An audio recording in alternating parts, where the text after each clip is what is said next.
Hello, Gore-Texy autumnal, welcome back to the channel of Motorbike Nonsense, and the motorbike equivalent of growing up as the second slightly forgotten child. You know, the one that has all its toys stolen by its bigger brother, its Duracell batteries nicked for nefarious uses. It's the 2025 BMW S1000R and a train as well. So this is only really a couple of grand cheaper than its bigger brother, the M1000R, which has about 40 horsepower more, but don't overlook this, because it's a brilliant bike for the road, as we're going to find out in this, my final, getting slightly darker review.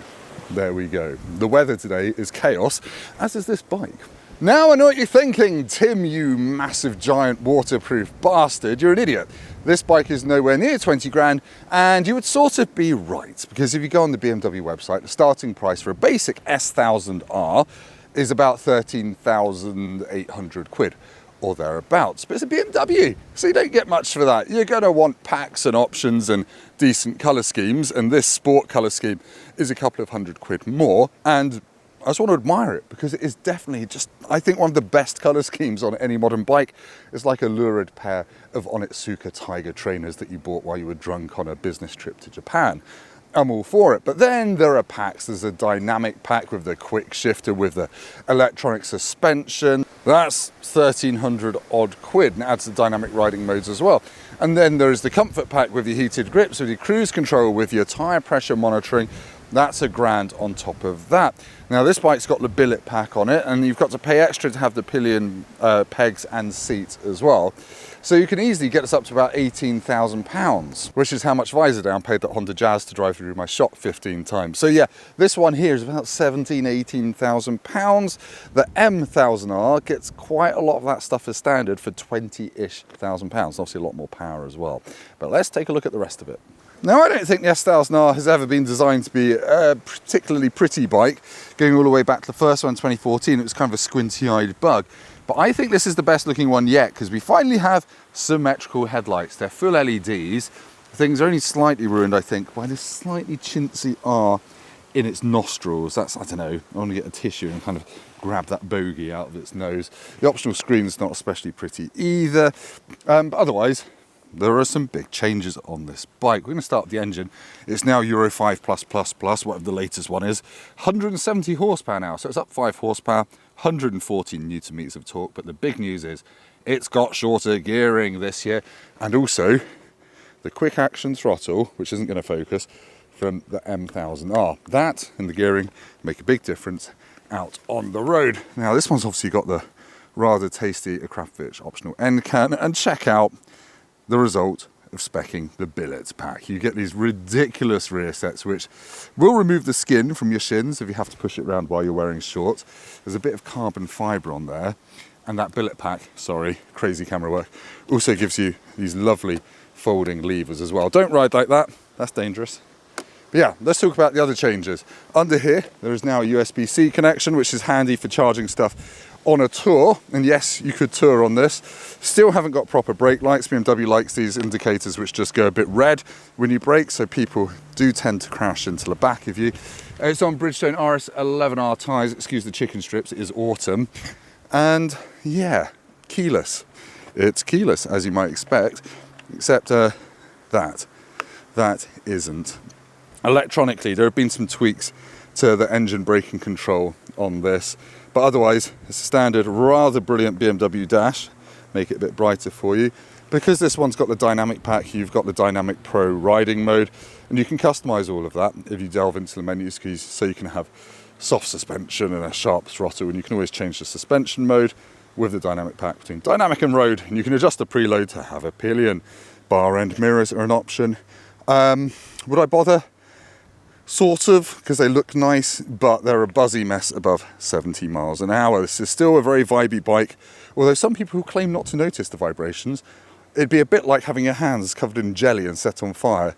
You do notice it. I don't know if it varies from bike to bike, but this one is very vibey. Right, let me show you what an OOF looks like on it. Profound apologies, I forgot to mention it has a shorter number plate hanger as well, which doesn't actually extend past the rear wheel quite, so I don't know how they've got that through on the old rules and regulations, but there we go. Because I'm a man of a certain age, I go on the Pistonheads forums from time to time. This week, someone was saying, my MT10 isn't as fast as my friend's 209 V4 on the road, which is nonsense.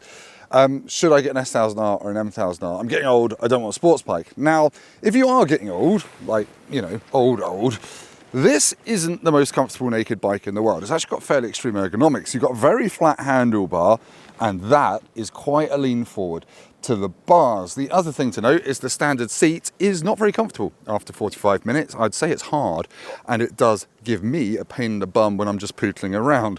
Now, if you're ragging it everywhere and you're not really noticing the nerve endings in your perineum, then fine, but it's a bit annoying. Now, yeah, that's quite extreme. Peg's quite high. Obviously, this is best... So I keep burping. Obviously, this is based on the S1000RR platform, so it's going to be racy, and there's not a huge amount of steering lock. You've also only got a 16.5 litre tank, good for about 130, 140 miles, depending on how you're riding. But yeah, that's reasonably extreme. It weighs a snot under 200 kilos, goes down to 196 kilos if you get the M pack with the forged wheels, etc., etc. But, you know, it's not as extreme as a sports bike, which is the point. It's just quite extreme for a naked bike. Something like a 1390 Super Duke is a little bit more relaxed until you go like that anyway. But anyway, I've waffled on enough. It is about to rain. I'm going to take this for a wet ride. If you want to watch this being used a bit more properly, I did a first ride video in the dry a couple of weeks ago. Skip towards the end of that video, where I took up one of my favourite twisty roads, and we gave it as many berries as I could show on YouTube, which isn't many berries. BMW actually states a top speed for this bike, which is unusual. Says it will do more than 120 miles an hour. I think it will do quite a lot more than 120 miles an hour. I maxed the old M1000R out at about 165 GPS indicated on the Autobahn with all my touring stuff on it. Obviously this is 40 horsepower down, but I imagine this will still do 150 very, very, very, very easily. Let's ride it. As you might have guessed, it's not really 170 horsepower super naked weather, or naked weather at the moment. One thing that is worth pointing out is I think with that shorter tail tidy, you're going to get a muddy back. That doesn't really annoy me. If a bike is fun to ride, I can overlook things like that, but that would annoy my dad. So I know it would probably annoy lots of other proper grown-ups out there. But anyway, let's go for a ride, try and find some dry roads. And it makes me laugh every time I start it up, because it starts up with a real blare, and it's not a sophisticated smooth noise. It's not a 209 V4, and it's not an MT10. It's a bit of a racket, to be honest, and a bit of a rattly racket at that. But you know, race bike engine, yo. That's what you can just say to all your friends at Rikers. Yeah, let's just talk very briefly about the boring, sensible stuff. This is actually quite a nice bike to bimble around on. If you've watched my recent vlog about autumn and mental health, well, thank you firstly for watching it and all the nice comments. But in that bike, I didn't really go above 40. In that video, rather, I didn't really go above 40 on this bike, and it wasn't really too much of a pain. Yes, the seat is uncomfortable after a while, but suspension wise it's quite compliant. Overall the setup is sporty and stiff, but unless you hit properly big potholes, it's not too jarring. The only thing is, I've not really found a use case on the road for the dynamic suspension option. That's just instantly, well, jissery and firm. Our roads aren't smooth enough. And I'll do a little bit of motorway riding in a minute. Oh, there's cows. Oh no, there's cows. Have they escaped, or I might have to turn around? Yeah. There's cows in the road. I might go the other way. Come on, Daisy. Now, there is a colour scheme that is going to scare the horses and cows. It is this one. Yeah, rideability, usability is really good. You've got such flexibility of the short gearing as well, that you can pull really high gears around town and it's not really any bother whatsoever. Get through the delicious slop. You keep my Tenerife. Like, I'm glad you can't smell that.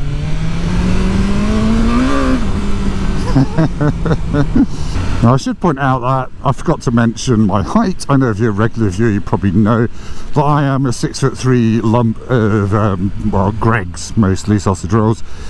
And after a while, my knees do feel a little bit bunched up on this. I could tolerate it. I know I can tour on these because I toured on the last gen M1000R. But if you've got knackered knees, it'll be on the limit of what is comfortable if you're tall like me. But for, you know, mostly UK daily riding, you'll be absolutely fine. Just grip with your knees because it's quite a reach to the bars, as I said. Before I forget as well, with this Akrapovic exhaust, when you're in dynamic or dynamic pro mode, you'll get some nice pops and burbles from the exhaust on the overrun. I presume that's all programmed in, given that it appears when you change riding modes. It doesn't seem to do it anywhere near as much in the normal road mode. I haven't tested wet mode actually, I probably should, but what kind of journalist am I? I'm one that likes just getting on a bike and riding it. Actually, I have just pulled over to, I don't know if you can see this, show you how you set up your dynamic pro riding mode, so you can choose your throttle response, so you can go from soft or direct. I actually don't like direct, it's a little bit too savage for me. And then you can adjust your engine braking effect. There we go. So that's new, I think, that bit. Traction control, I'm actually going to ramp up, or just leave in the road mode because it's wet. And then you can, there we go. And then you can turn your anti-wheel lever off or down. ABS, I'm just going to leave. So there we go. So now I've got Dynamic Pro configured just how I like it, which is probably actually quite close to road mode, but with lower wheelie. And you can then always adjust the suspension there. So I like that. Never really fiddled with that in a BMW. But anyway, let's go show you what it's like at motorway speeds. Because it has some issues. I think it's polite to say that it's just this engine. It's every bike I've ridden with this engine bar one, which does make me think it just comes down to which individual bike you're riding. They all seem to vibrate differently.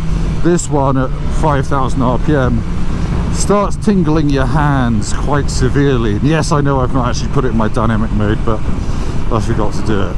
I could easily do it, but for this bit of the review, it's not important, and it is raining. Actually, go on, let's do my dynamic pro mode, see if I fall off.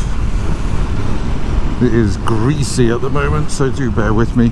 Now, a quick shifter doesn't have much movement in the actual gear shift pedal, it's worth pointing out. Right, it's very fast. It's very fast. I've had this spinning up off camera a little bit. So yeah, 70 miles an hour. I'm not wearing a neck buff, which I normally wear to reduce wind noise. That's very loud. This screen I think I would have off, and I think it would be quieter, because if I'm up here it's a bit quieter. But yeah, you've got cruise control, you can knock it on, then you don't have to touch the bars. But yeah, it's about 70 sort of okay. Let's pretend I'm doing 75. That's quite tingly, but oddly today it's not as bad as it was the other day. I don't know what's changed, but the other day when I picked up BMW, the mirrors were a complete mess at 70 and my hands were going to sleep. It's not quite so bad today. Do you want to take that gamble, really? Depends whether you want to sit at 70 or not. If you were, say, perhaps to sit at 80, the vibes might disappear, but I can't show you that. Down blipper is very crisp and satisfying, perhaps as a result of not having too much lever travel. If I was going to nitpick, I would point out that when you've set up your own dynamic pro mode, it's not like on the MT10 or even some of the Hondas like the Hornet.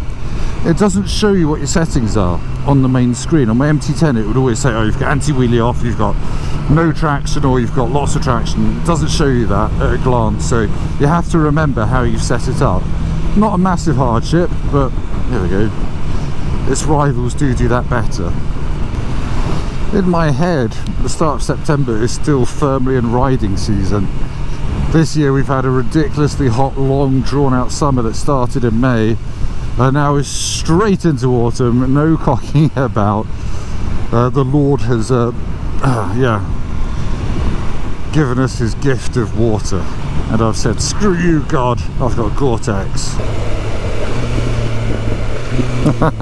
Now in dynamic pro, the exhaust is making lots of lovely crunchy barks under my buttocks. Right, I'm getting to my twisty road. As you might be able to tell, it's raining and there's mud on the road, so I'm not actually going to go very fast. It's a 50 limit anyway. But I'll be able to talk a little bit about the S1000R's kind of all round handling really and road riding. and it's such a good road bike. When you've got it set up for you, it's fast. It will throw wheelies up if you've got it set up like that. It won't do it if you haven't. The electronics are very reassuring, but it's just blisteringly fast, point to point. Now you've got that shorter gearing, that quick action throttle, and that just means you really get to the meat of the fun much quicker.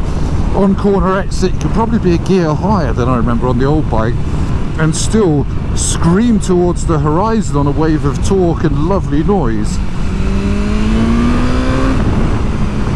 You've got a red line of just under 12,000 RPM, so it does still feel like you're ringing out an inline 4, but one that's got really meaty mid-range. The advantage the M1000R has is it's got the shift cam engine, so that has actually a bit more kind of upper mid-range than this does, and obviously screams, I think it's about 2,000 RPM higher than this, which is where all the extra 210 horsepower comes from. That is just the full fat S1000R engine. But down here it's just super confidence inspiring, even in the wet. As I said in my first ride, it hasn't got that flighty front end turning that you get from the 1390 Super Duke. That's got quite a light front end. This has got a slightly more assured roll in, which I prefer personally. A bit of dive in road mode on suspension, which again I like, gives you a bit of reassurance what the front end is doing. And then I just wish I could show you what it could do, but being on YouTube and being wet, it's limiting my options slightly. I can't express just how quick this bike is. If you ride this in isolation, you will wonder why the hell would you ever need another 40 horsepower from the M1000R. And the short answer is, on the road you absolutely blooming don't, because you'll break all the speed limits. It's just a bit silly, and in the wet it will be trying to spin the back tyre even more than this already does. But in short, it's a cracking bike to ride on the road. It's really assured. It's just, it's a shame it's a bit vibey at motorway speeds, and it doesn't perhaps sound as exotic as a V4 obviously, or an MT10, but it's got its own charm, it's got its own character. I like the pops and bangs, and it does feel like you're riding a race-derived bike. It's a very sporty naked bike, and does make me question the existence of its bigger brother. Which, going back to my intro, I wasn't saying you should kill your bigger brother that's stealing your toys, but you know, maybe consider it for a bit. Actually, just before we go back for an outro, one point I should make as I cruise through the lovely village of Ockley on cruise control at 30. This bike has a rival within its own ranks that I'm curious to try. That's the new R1300R, because I've chatted to some people that have ridden that, which is new for 2025 with the 1300 GS boxer engine in it. Apparently that is quite sporty and quite good. Unfortunately for me, in about 25 minutes, one is being delivered to my house to swap for this. So stay tuned if you're after the other BMW naked bike that's even less powerful than the M1000R, gosh, and this, but it's probably more usable and more comfortable on the road. In my head, I'll see if I'm proved wrong, that's going to be a bit more pipe and slippers, but I reckon it'll still handle well and go really well. So stay tuned for first ride and a review of that. Oh yeah, and there's the Hornet SP, I guess, is £6 cheap in this, but it's nowhere near as fast, well finished or high tech, so probably don't buy that if you want this. Look at that dedication, sitting on the wet muddy floor to do my outro on the S1000R. And in isolation, this is an absolutely mad thing that's trying to lift the front wheel if you've got it in the right mode in the first 3, maybe even 4 gears. It's outrageously fast, just like the S1000R has ever been. But because it's got short gearing, that quick action throttle, you've got easier access to the thrust than ever before, which means overtakes you don't even think about on this. You don't even need to change down that many gears as long as you're in first to fourth. It is brilliant in terms of the chassis. It's really communicative, it's really stable on the side of the tyre, and it turns in nicely but not too fast. So yeah, dynamically it's epic. The brakes are phenomenal as well. You can ride it like a computer game, but it is still engaging. The engine makes a great noise, apart from at low speeds, where like all BMW inline 4, it sounds a bit like a bag of bolts. But I think this bike's biggest problem is really its price position now. It's kind of in that no man's land between kind of 14 grand and the 20 grand super duper nakeds like your KTMs and your Ducati Street Fighter non-S's and things like that. This, as I said in my first ride, at 16.5 grand with some options, we'll say, is basically a fully spec'd MT10 SP, which is getting on a bit, but I used to own one of those, and I would say that is more fun than this on the road. It's got more accessible torque, and if you think, oh, I need 160 horsepower at the wheel, you can take it to Seton Tuning in Essex, or is it Seton Tuning, and he'll give it a proper makeover with bell mouth kits and remapping, and then it will be 165 horsepower at the back wheel, and it sounds better than this, but hey, that'll ruin your warranty. If you want a very, very fast super naked that, if you can excuse the vibrations, you could go touring on or just go scratching on, this is a blast. It does make the M1000R a little bit redundant unless you want to wave your willy, as I said in my first video. That 210 horsepower, you're going to be revving that out. You're going so fast, even in first or second gear, by the time you feel the extra power over this bike, it feels totally redundant on the road. But it does look nice in those colour schemes, and the competition pack in black with carbon wheels speaks to me in a way that I haven't been spoken to since I was a very naughty boy in the Chinese buffet, and I filled bags and took it home. But anyway, this is a cracking bike. I would probably pick this over the M1000R in the real world, unless you just want to show off. I love this colour scheme. I like the way it looks now. Just rip that off and throw it in the bin. They'll probably tell me that that is structural. But anyway, thank you for watching this review. If you've liked it, please hit like, subscribe to the channel. Please go down to the comments and appreciate how wet my arse is right now. And I'll see you next time. Oh, and say something in German, and I'll speak back to you in my very bad Rammstein Deutsch. Auf Wiedersehen!